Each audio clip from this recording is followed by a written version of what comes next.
That was a beautiful one. All the way from Cote d'Ivoire, see some beautiful goals that were scored in the group stage of the 2023 AFCON right there in Cote d'Ivoire. You saw one player, Lamine Camara of Senegal, fantastic young player. He was the best young player at the Under-20 African Cup of Nations, and now he has won the best young player in the AFCON 2023 group stage at the senior level. What a way to go and what a way to announce your name. On that note, I welcome you to the show 360 Sports on Trust TV. I am Emmanuel Fashemi. You know, it's the AFCON year. We cannot stop talking about the AFCON because we have on Super Eagles. The Super Eagles of Nigeria are still progressing in the tournament, and we're going to be looking at a lot of stories, a lot of fixtures, a lot of intriguing results, shocker that have been coming in from the African Cup of Nations 2023 in Cote d'Ivoire. The big boys are falling one after the other. It's now left for the other big boys to see how they can progress. This time around, I think I can dub the AFCON 2023 another wonder of the world this time around. All right, I have a guest on the show who will be looking at with me on all of these AFCON stories, some other stories on the show. I have Femi Davis Awe. Welcome to 360 Sports on Trust TV. Thank you, Emmanuel Fashemi. It's great to be here once again this morning. All right. Before we start with our first story, athletics, how has it been so far for you, the AFCON 2023? Well, it's been intriguing. It's been intriguing. We have seen so many of the supposed big boys head home early, and we have seen some of the newcomers actually pitting their weights against the big boys. And it has been interesting so far. I've enjoyed watching it. The quality of football has been really better than the last one, to be honest. And we have seen new players come up. We now know new names as opposed to all the regular established players that we used to see. Yeah. So it's been intriguing so far. Okay, it's been intriguing so far. We'll still get to talk more of the AFCON. Let's start with this particular story, and it's a good news over the weekend right there in Astana, Kazakhstan, for this lady who was so troubled last year, but starting the season on a very bright note is a way to go, is a way to start the year 2024, because the Paris Olympics is coming up, and we are looking forward to see our own Tobi Amusan shining every other athlete and the 100 meters hurdle.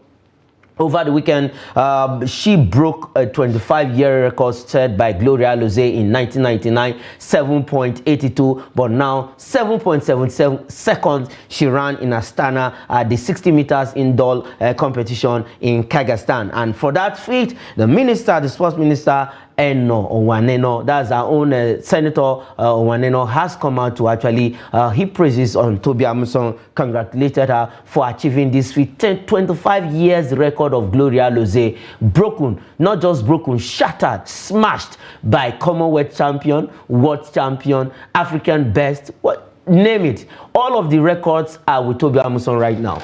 Yeah, you can even add world best to it, because at the end of the day, when she came up for the first time, people thought it was just a one-season wonder, and she has done it consistently over a period of 2 years now. And 25-year record is not easy, because it takes a lot of consistency on the part of an athlete to set targets and meet them and also break them. I believe that this record should have been shattered a long time ago, but she has come to stay. She has been consistent, and all the accolades that have been going to her, big ups to her, because she has really held her head down, and she did the work, and she is reaping the reward. Even though last year she had a lot of legal issues that she was battling off the pitch or off the field, she didn't let that distract her, because they were trying to they were alleging that she missed some of her doping, whereabout tests and all of that. So all those things did not hold her back. She had gone down. She had gone back to the drawing board, and she had performed better than we would all have expected of someone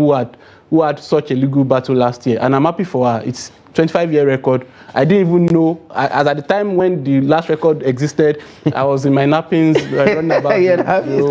So if you look at it right now for Tobi Amusan, this is the starting of the season, and she has started on a brilliant note, second ranked behind not Camacho Queen now, I can't really recall that name, out of the top 10 standing for the new season. After she ran at the Texas Cocky presidency race in Texas. That was 2 weeks ago, but blistering 7.77 seconds. Do you think Tobi Amusan can even smash her own record? Because there are a lot of events lined up that are still yet to come before the Olympics. To think that last year, the reason why she didn't really shatter a lot of records was because of all those stop gaps that she had, all those issues that she had off the pitch. I think this time around, she will be able to put in a run of events together. She will be able to at least set targets for herself. By the next event now, she will be saying, okay, I want to beat this record, and which she is entitled to because she's the Odu queen. That's what she calls herself on Instagram, and she has actually proven that she's actually the queen. Like, so I can't put it past her to shatter many more records again this year. Okay, you can't put it past her to shatter many more records again this year. For Tobi Amusan over the weekend, right there in Astana, she came first with a time of 7.77 seconds, breaking Glory Alozie's record of 1999, where she also ran 7.82 seconds. So look at the difference, 77 and 82. Wow, massive one for Tobi Amusan. And after that record, you can see on the screen behind her is Nia Ali also giving her a thumbs up, clapping for her for achieving that feat. So congratulations to Tobi Amusan from Trust TV. We are saying big ups to you, girl. Keep doing what you know how to do and be making Nigerian proud. All right, let's leave Tobi Amusan and go back to Cote d'Ivoire. This time around, Jose Pizarro is talking tough. After dismantling, I will use that word dismantling. No matter how we look at it, we have just considered in the group stage just one goal. So far, so good. We've played, I think, 3 games now on the bounce after our first game without conceding any goal. That is good one for Jose Pizarro, good one for the Super Eagles, and I love the shape against Cameroon. But now, Jose Pizarro is saying the Super Eagles must take Angola seriously. I agree with him. So first of all, they now call him Jose Mourinho Jr. because, yes, Jose Mourinho sort of recommended him to the NFF, and at the end of the day, he's now playing a Jose Mourinho style in the African Cup of Nations. That being said, Angola is a different ball game. They have shown that they can score goals. They are really dangerous. They are a dangerous side. Against Namibia, they were 10 men. And they still played their football. They took the lead before they even got their own record. Yes. So they are much more dangerous. But I think with this style of play that Nigeria has now adopted, which everybody now know that this is what we want to play for the remainder of the tournament, it is going to be really difficult for Angola because Angola tries on space. If you look at, they have fast-paced players and they need space to be able to execute their game plan. Nigeria will not give you space. Look at against Cameroon. We had 9 men just in front of our goalkeeper, and Osimhen was doing a one-man job in front. Like, so, I wonder what they are going to. I'm not underestimating them. Trust me. It's football. But I'm saying that they rely on space to execute their game plan, and I would like to see a new style, like to dismantle us, because they now have to change their style to be able to have a result against us. If not, it's going to be the business as usual. Osimhen will keep ragging everybody in the defense. Up front, the defense line, and destabilizing it. Okay, and that's the end. Now let's stay with this. Let's go back a bit. Let's look at the game against Cameroon. We were all together on Saturday before that game, and we saw what the Super Eagles did.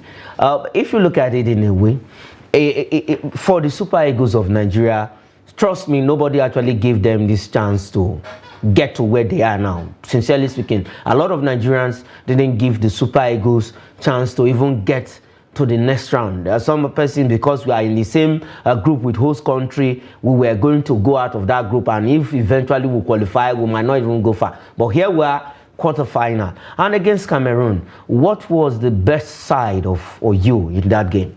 First of all, it's untrue that we expect them to leave. No, not you. Round. A lot of Nigerians. I'm saying that based on the squad, see, Nigeria as a country, we have high expectations for anything. Yes, of course. Especially football, where we know our players play in the best leagues in the world.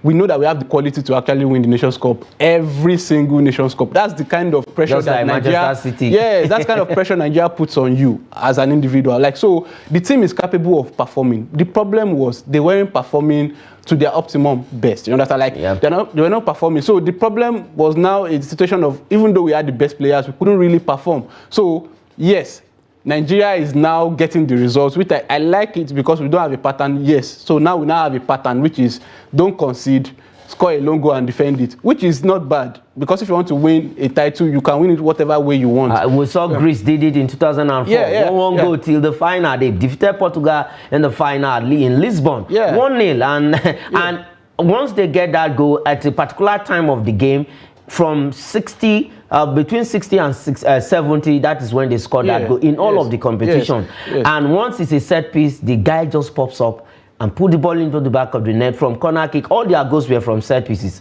So I think Nigeria is trying to adopt this same thing. I agree. And against Cameroon, he came into 4. Like, of course, we were guessing that, okay, we don't want to concede because of the way the first game went. We would have won that game. So you would see that against Cameroon, the game plan was pretty clear. Osimhen was the only one in the final third, and we're launching long balls. Even though there were some times where we had progressive play a bit with Ola Enoh, with Iwobi sometimes, but it wasn't really regular. There was a directness to us that day that I didn't see in even the first game. Like, so I can assure you that this game plan will work until there's a Moroccan side waiting for us in the semi-finals that will dismantle us with short space passing. You understand? Like, that's the only way to dismantle a low block. You have to be intricate in your passing. You have to be fast with your movement. So I can't wait to see how we're going to play against Morocco. If I'm still going to play this directness or this direct against style, Angola.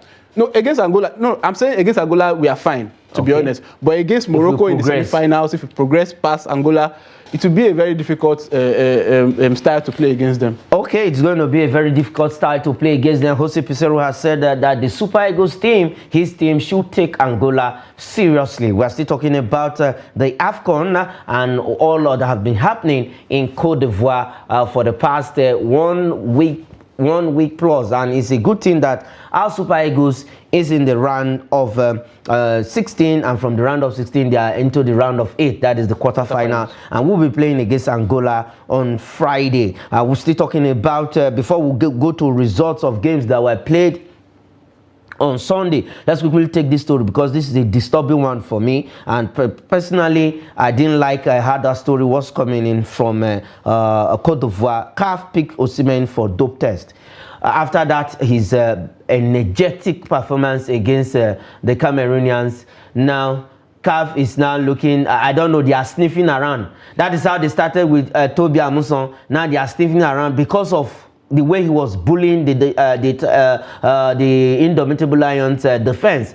Now, for CAF, do you think they are right doing this, as in going by this? Yes, they are. They are regulating our football, and they want to be sure that you are not actually gaining an advantage somewhere that is illegal. Like, so, for example, by picking Osimhen is one of the best players of the tournament, and it is an example to others to say, if you can pick Osimhen, you can pick just any other person. Messi was picked for the majority of his career in his early 20s to his late 20s. It was always, after every Champions League game, Messi will be picked apart for a doping test. So doping test is a normal procedure in football, especially for pro athletes who are playing at the very highest level, because you have to be sure that an illegal advantage is not being obtained somewhere. You know, you cannot use performance-enhancing drugs and come and bamboozle us on the field, and you know it will be unfair to the others who are actually genuinely working. So it's not irregular or it's not illegal for them to have picked Osimhen, because if you look at Osimhen that day, he showed that he has been saying that he used to sell pure water on the streets of Lagos. Yes, of course. But on that particular day, he showed it, because if you see how he was hustling for that ball that day, you will know that no, this one, of course, we could relate to it. There was a video, a viral video that came up before he joined the team in Cote d'Ivoire, before he joined the team during campaign. You know, a lot of persons started saying Osimhen has started showing the big boy. He doesn't want to come to camp early, and that video came out right there in his place in base or Shosun in Lagos. We saw how he was training in the mud, dragging himself, and when that video came, it was titled Osimhen prepared for AFCON 2023. Before and immediately after that video, I think a few days later, he joined the camp. And I believe all all the work that he was doing on that video actually showed against Cameroon. But this is my own side of it. Don't you think with this kind of story, maybe picking him after that game, why didn't they pick him against Equatorial Guinea? Why didn't they pick him against Cote d'Ivoire? But just after this game against Cameroon, and they decide to pick him, don't you think it's going to throw him off balance a bit? That's what the testing is supposed to do. You're not supposed to be prepared for it. You're supposed to take you unawares. So if they had picked him against Equatorial Guinea, for example, he would have been prepared for, like, if it was someone who was actually going to use a performance-enhancing drug, he will now know that, oh, okay, they may pick me later. Yeah. Like, so it's supposed to be unexpected. That doping test is supposed to be out of, in fact, they can even do it at halftime. Like, that the procedure is that technical. Like, so athletes they need to know that these things can happen impromptu, and they need to be prepared for it. Okay, they need to be prepared for it. Before we look at the AFCON results of games played on Sunday, let's quickly look at the highlights between Egypt and DR Congo. Fantastic game. Let's quickly look at the highlight. We'll look at the penalty shootout, and we'll look at the goals that were scored in that game. 1-1 apiece, extra time, no goal, and it went straight to penalties. As we look at the highlights, okay, before the highlight, this game was actually let me say 7. Okay, between these two teams there are 9 titles. DR Congo have won it twice. Egypt have won 7. Highest nation to win the AFCON more than any other country, by even participating right now, and the ones that have gone home and the ones that didn't qualify. That game went 1-1 and straight to extra time, no goal, till it went straight to penalty, 8-7. I didn't think it should have gone to penalties anyways. Congo DR deserved to win that game. Okay, you hold it right there. Let's quickly have the highlight. Let's have that highlight straight up and see what happened in that game. We'll look at that penalties. We'll look at the last spot kick from the goalkeeper of DR Congo, giving them that qualification bet. Let's quickly have the result of those games on the screen. Guinea also smiling with 1-0 victory, and then for DR Congo, 8-7 on penalties. They qualified to the round of 8, that is quarterfinal, and now they will be waiting for their own opponent. We already know the draws have been made. We know that Nigeria will be playing Angola, and for Guinea also. So going forward, do you see DR Congo surpassing the quarterfinal stage? Well, yes, I believe so. They have a very dangerous team. They've been playing together for a while, and if you see the quality of you can't compare their quality to our quality anyways, because we have more quality than them, but they play more as a team than Nigeria. So I see them going beyond the quarterfinal stage, but that's just about where it ends for me, for them. Like, okay. So.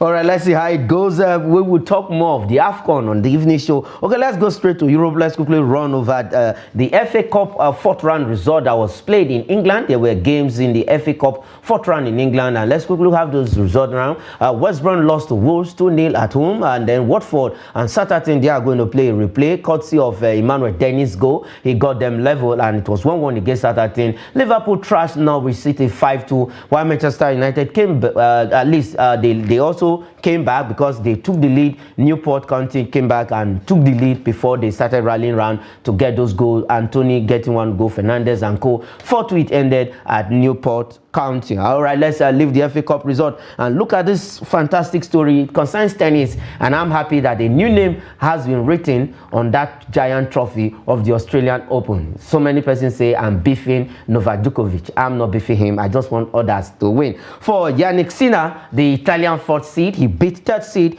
Dani Medvedev of Russia in the final. In 2 seconds, just talk about this game. The game was after intriguing. 2 sets. Yeah, the game was close to 5 sets. Okay. After that, going into that game, yes, Medvedev had the advantage, but Sinner in the last 3 matches that they've played together, he has won 3 straight. Like, so it was a bizarre situation. You could want to pick Medvedev ahead of Sinner. But you also consider the fact that he had lost to this same Sinner like the last 3 times they've played. Like, so it was intriguing. It was an intriguing game of tennis. You love tennis. If you are not a tennis fan before that game, you fall in love with the game. You will love tennis. All right, congratulations to the Italian 4th seed Sinner, and Sabalenka, the Belarusian, for retaining her title, doing that just how Victoria Azarenka did it in 2021. All right, that is where we leave it on the show.